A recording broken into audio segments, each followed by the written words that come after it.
Hello, beautiful people. You're welcome back to my YouTube channel.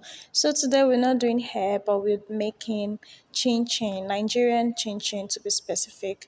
So if you know me before I started this channel, where I talk about my hair, how I take care of my hair or make my hair, how I style it, and also about my lifestyle, glimpses of my lifestyle here in Thailand.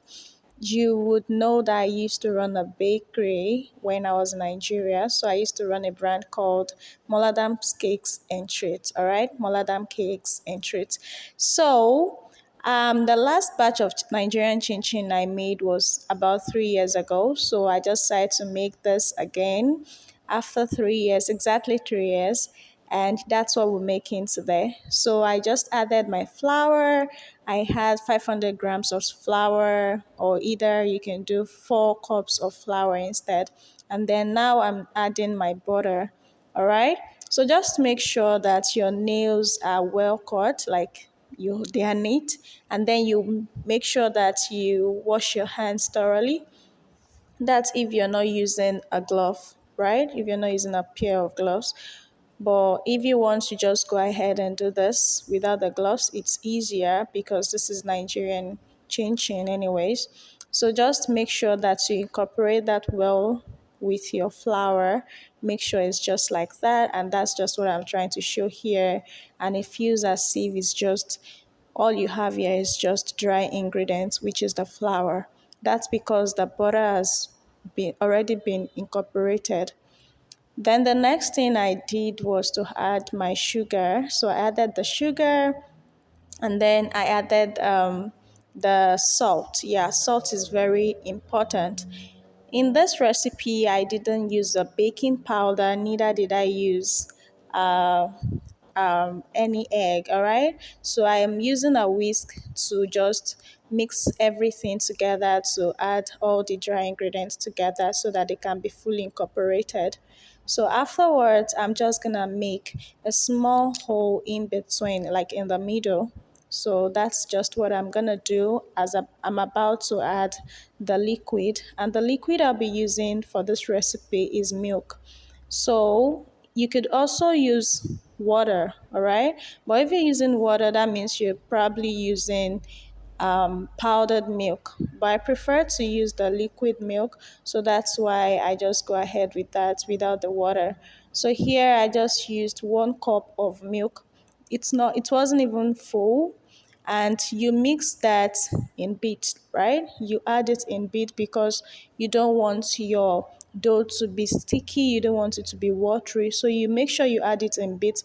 Because flour differs from flours, the same flour you use, you can use a flour today and then use another brand of something, and that one cannot really hold water. So what do you do then when you've already think, oh, I normally use 1 cup of milk or 1 cup of liquid? So just make sure that you go in with your liquid little by little, and that's just what I am doing right here. And then you mix, you just mix everything together to get a dough. So for this recipe, for some people, or even the previous me would use flour while kneading, but because I do not want to use any flour, because at the end of it, you start seeing that while frying, your oil is being foamy, or after frying it seems like, oh, your chin chin has some white things all over it. That's because of the flour. So I do not want to use a flour to knead. That's another reason why you have to go in with your liquid little by little. And now I just finished kneading my dough, and now I'm cutting so I can start rolling the dough into a flat shape. All right, so I'm just gonna do that right now with a rolling pin.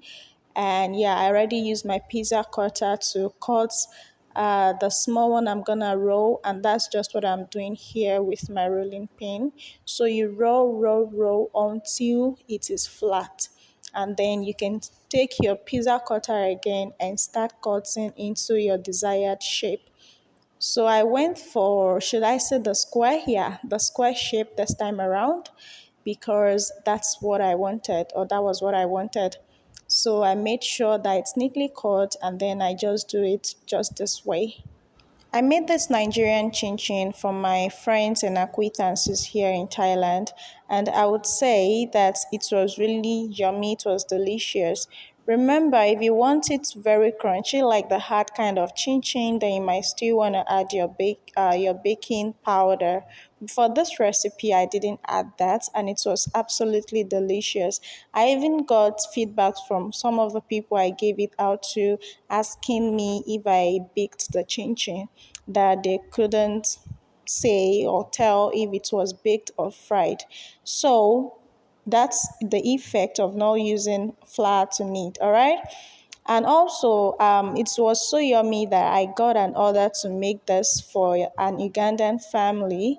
So just do it, all right? You should give this a try if you're watching this video, and just let me know what you think about it. So now I already cut it and you can see how it looks. It's not sticking to my hands. Here I have my pot already on the electric or induction cooker, and then I'm pouring in my oil. Then you leave it for a while just for it to become hot. Also remember to always fry on low heat, very low heat. So the next thing I do is to just add one first to check if the oil is hot enough to start frying. So then I go in with the rest of it because I found out that okay, it's ready. Now we can start frying. So don't turn or use your spoon to do anything immediately after putting in your chin chin. Do not do that. Leave it for a few seconds before you go in with your spoon.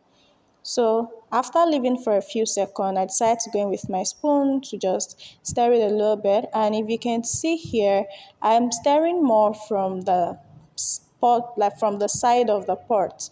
All right, don't just go into it like all the way. No, no, no. You start from the sides of the pot. If you want to touch it anywhere else, make sure you're not doing a lot of that, but make sure that to stir it or to do anything to turn it around, make sure you start from the sides of the pot. Nigerian chin chin is a snack that you can enjoy any time of the day. This could be even be had. You can even have this for breakfast. You can pair it with tea or coffee or any drink of your choice. You can just have this in your bag, going to work, going to school. Just munch on it, and there you are. You're not feeling hungry. Before you know it, you just have something to sustain you before you even have to have a proper meal.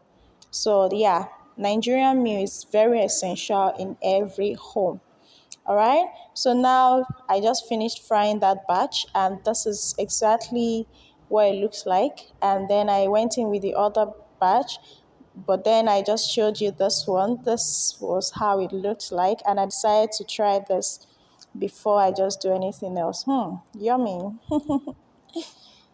It was yummy, crunchy, thirsty, just just name it. For some reason, I don't know why I gave this look, but then it's just what it is, all right?